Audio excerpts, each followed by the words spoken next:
Hi friends, எல்லாத்துக்கும் வணக்கம். இன்றைக்கி வெனஸ்டே மார்னிங். இன்றைக்கி நம்ம வீட்டில் என்ன சமையல்னு பார்த்திங்கன்னா சுண்டல் குழம்பு தான். வாங்க எப்படி செய்கிறதுன்னு பார்க்கலாம். அதுக்கு ஒரு கடாயில் கொஞ்சமாக ஆயில் விட்டு 2 இன்ச் அளவில் 2 பட்டை, 4 கிராம்பு, 4 ஏலக்காய், 1/2 ஸ்பூன் மிளகு, 1/2 ஸ்பூன் சீரகம், 1 ஸ்பூன் சோம்பு சேர்த்துட்டு நல்லா வதக்கிக்கோங்க. இப்போது ஒரு கைப்பிடி அளவுக்கு நான் சின்ன வெங்காயம், பெரிய வெங்காயம் 2யும் மிக்ஸ் பண்ணி எடுத்துக்கிறேன். உங்களுக்கு எது விருப்பமோ அது எடுத்துக்கோங்க. வெங்காயம் வதக்கினதுக்கப்புறமா நான் கொஞ்சமாக இஞ்சி, ஒரு 10 பல் பூண்டு சேர்த்துட்டு வதக்கிக்கிறேன். 2 தக்காளியை கட் பண்ணி சேர்த்துக்கோங்க. நான் மீடியம் சைஸ் அளவில் 2 தக்காளி எடுத்திருந்தேன், அதையும் சேர்த்துக்கிறேன்.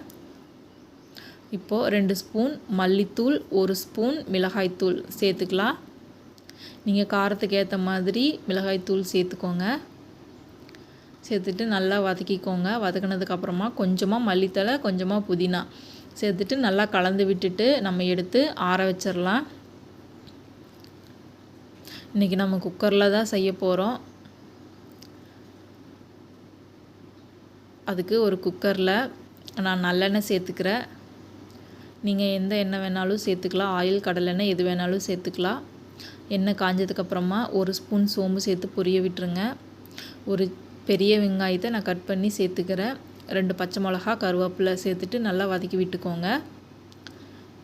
அப்புறமா 1 ஸ்பூன் கறி மசாலா நான் சேர்த்துக்கிறேன்.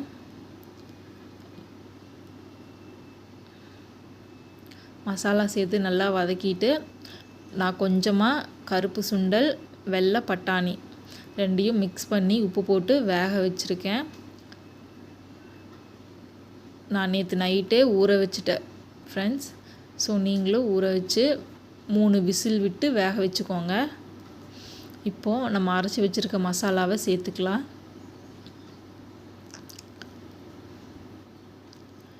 மசாலா சேர்த்துட்டு தேவையான அளவு தண்ணி மிக்ஸ் பண்ணிக்கோங்க. நான் மிக்ஸி ஜார்லேயும் நல்லா அலசி ஊற்றிட்டேன். இப்போ தேவையான அளவு தண்ணி சேர்த்துட்டு கொஞ்சமாக மல்லித்தழை மேலாப்பில் தூவி நம்ம மூடி போட்டு 2 விசில் விட்டு எடுத்து வச்சுக்கலாம் ஃப்ரெண்ட்ஸ்.